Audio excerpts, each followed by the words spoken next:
Los nuevos perfiles no esperan y que ustedes tienen a un 20% de la población aragonesa que ha entrado en los circuitos de la pobreza porque han sido incapaces de atenderles. Que al final lo que están haciendo es dejar pasar el tiempo. Llevan 10 meses dejando pasar el tiempo con dinero. Que es que la historia está que ustedes han dejando pasar el tiempo con dinero. Lleva 10 meses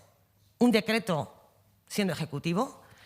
ni un ayuntamiento, ni un centro de servicios sociales ha recibido ninguna instrucción para poder poner en marcha esa prestación complementaria y o suplementaria. En el limbo de la pobreza hay 11.800 personas que durante 10 meses ni pueden acceder al mínimo vital porque o se lo han denegado, ni al ingreso aragonés de inserción, ni a la prestación complementaria. Y por eso lo que pedimos es algo de sentido común,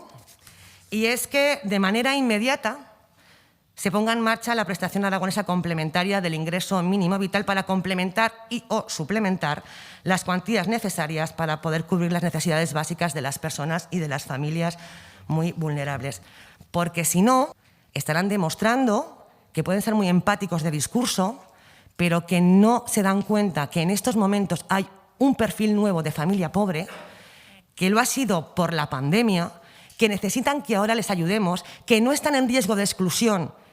pero que si ahora les ayudamos, posiblemente nunca entren en los círculos de la pobreza, pero que en estos momentos ni pueden pedir un mínimo vital, o si lo han pedido, se lo han rechazado, ni pueden pedir un ingreso aragonés de inserción, ni pueden pedir la prestación complementaria.